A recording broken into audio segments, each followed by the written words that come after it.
बुद्धं शरणं गच्छामि धम्मं शरणं गच्छामि। नमस्कार, स्वागत है आप सभी का एक बार फिर से मेरे चैनल द बुद्धा ब्रेन में।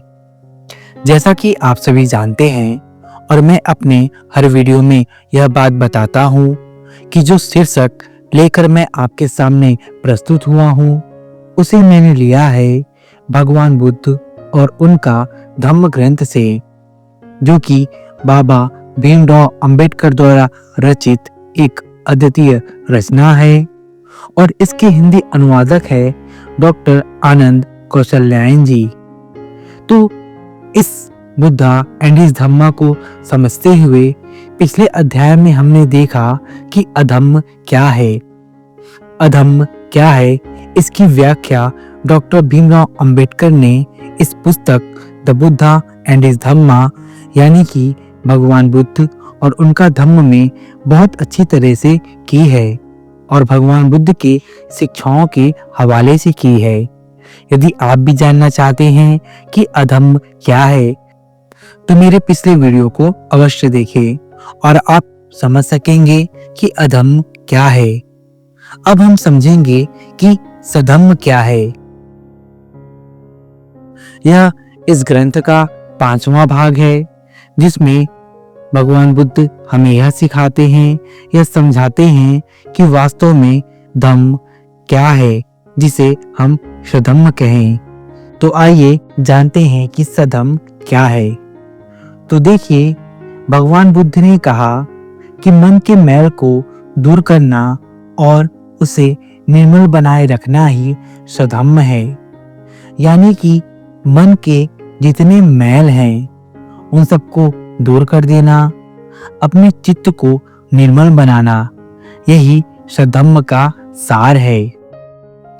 एक समय जब भगवान बुद्ध श्रावस्ती में विहार कर रहे थे तो कौशल नरेश प्रसेनजीत वहां आए जहां तथागत ठहरे हुए थे और अपने रथ से उतरकर अत्यंत भक्ति भाव से तथागत के समीप आ बैठे। तब उसने तथागत से प्रार्थना की कि वे कल के लिए उसका आमंत्रण स्वीकार करे। उसने उनसे दूसरे दिन नगर में सार्वजनिक धम्म उपदेश देने की भी प्रार्थना की ताकि लोग उनके दर्शन कर सके और उनका धम्म उपदेश सुन सके और उस धम्म उपदेश को ग्रहण कर सके। क्योंकि महाराज प्रसेनजीत यह भगवान बुद्ध के अनुयायी थे, इन्होंने भगवान बुद्ध की शरण ग्रहण की थी। ये चाहते थे भगवान बुद्ध उनके महल आए, भोजन करे और भोजन उपरांत यह लोगों को सार्वजनिक उपदेश दे ताकि लोग उनके ज्ञान को जान सके और अपने जीवन से दुख को दूर कर सके। इसीलिए महाराज प्रसेनजीत ने भगवान बुद्ध को यह निमंत्रण दिया। भगवान बुद्ध ने अपनी कृपा दृष्टि दिखाई और उसके निमंत्रण को स्वीकार किया। दूसरे दिन भिक्षु संघ सहित उन्होंने नगर में प्रवेश किया और नगर के चौरास्तों को पार कर वे वहां पहुंचे जो स्थान पहले से निश्चित था तथा वहां जाकर भगवान बुद्ध विराजमान हुए। भोजांतर राजा ने तथागत से प्रार्थना की कि वे उस खुली सभा में भाषण दे। उस समय उनका प्रवचन सुनने वाले बहुत थे। उस समय उनके श्रोताओं में 2 व्यापारी भी थे। एक ने सोचा, महाराज ने कितना बढ़िया और कितनी बड़ी बुद्धिमानी की बात की है।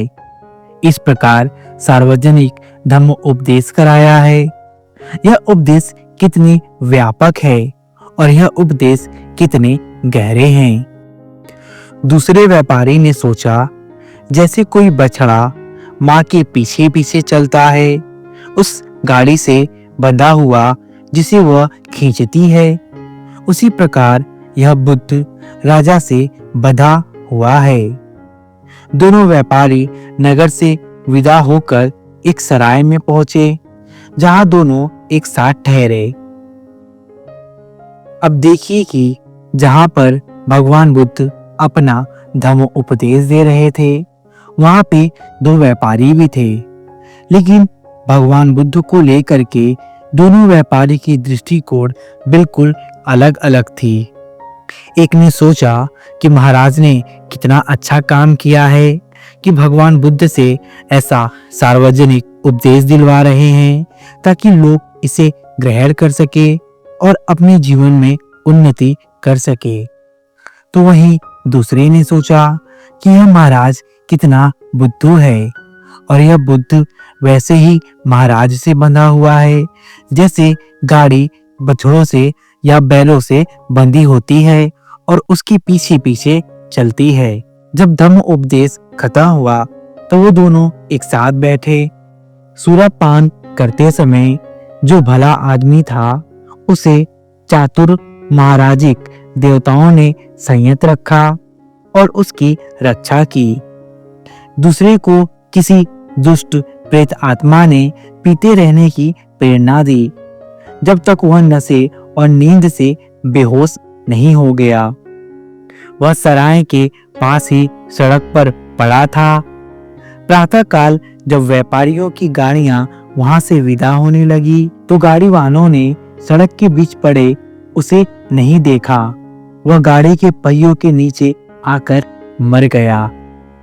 तो देखिए कि जो भला व्यापारी था, जिसने भगवान बुद्ध की प्रशंसा की थी, उसे चातुर महाराजिक देवताओं ने संयत रखा और उसकी रक्षा की। लेकिन वहीं जो दूसरा व्यापारी था, जो मन का मैला था, उसने सुरापान किया और सड़क के किसी एक किनारे पर पड़ गया। सुबह जब व्यापारियों की गाड़ियां वहां से विदा होने लगी, किसी ने उसे देखा नहीं और उस पे गाड़ी चढ़ा दिया। गाड़ी के पहियों के नीचे आकर उस व्यापारी की मृत्यु हो गई। दूसरा व्यापारी एक दूर देश में आ पहुंचा। वहां एक पवित्र घोड़े के घुटने टेकने के परिणाम स्वरूप उस देश का राजा चुन लिया गया और वह सिंहासन पर विराजमान हुआ। इसके बाद इस घटनाओं की विचित्रता पर विचार करके वह अपने देश लौट आया। तब उसने भगवान बुद्ध को निमंत्रित किया कि वे जनता को उपदेश दें। इस अवसर पर तथागत ने उस दुष्ट हृदय व्यापारी की मृत्यु का कारण बताया और दूसरे बुद्धिमान के ऐश्वर्यशील बनने का भी कारण बताया। इसके बाद तथागत ने यह भी कहा, मन ही सबका मूल है, मन ही मालिक है, मन ही कारण है। यदि आदमी का मन दुष्ट होता है तो वह दुष्ट वाणी बोलता है और दुष्ट कार्य भी करता है। तब दुख उस आदमी के पीछे पीछे ऐसे ही हो लेता है जैसे गाड़ी के पहिए खींचने वाले बैल उसके पीछे पीछे हो लेते हैं। मन ही सबका मूल है, मन ही शासन करता है, मन ही योजना बनाता है। यदि आदमी का मन शुद्ध होता है तो वह शुद्ध वाणी बोलता है और अच्छे अच्छे कार्य करता है। तब सुख आदमी के पीछे पीछे ऐसे ही हो लेता है जैसे कभी साथ न छोड़ने वाली उसकी छाया। यह सुनने पर राजा और उसके मंत्री तथा अन्य अनगिनत लोगों ने धम्म दीक्षा ग्रहण की और वे तथागत के शिष्य हुए। तो देखिए, भगवान बुद्ध हमें समझाते हैं कि मन के मैल को दूर करना ही धम्म का सार है। जो मन से शुद्ध है वही सुख और शांति का जीवन व्यतीत करता है।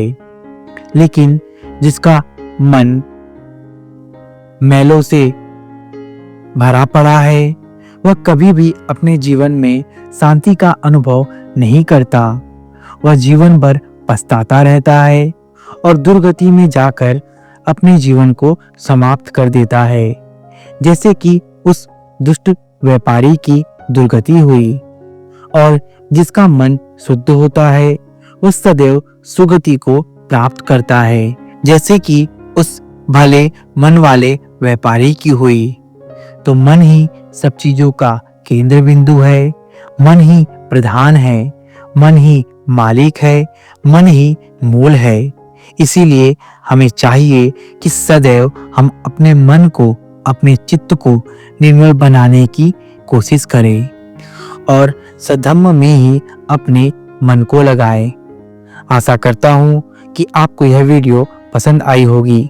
यदि आपको यह वीडियो पसंद आई तो कृपया इसे लाइक और शेयर अवश्य करें और यदि आप मेरे चैनल पर नए हैं तो मेरे चैनल को सब्सक्राइब अवश्य कर लें, क्योंकि मैं आपके लिए ऐसे ही आध्यात्मिक और प्रेरणादायक वीडियोस लेकर आता रहता हूँ। मेरे चैनल द बुद्धा ब्रेन में बने रहने के लिए आप सभी का धन्यवाद।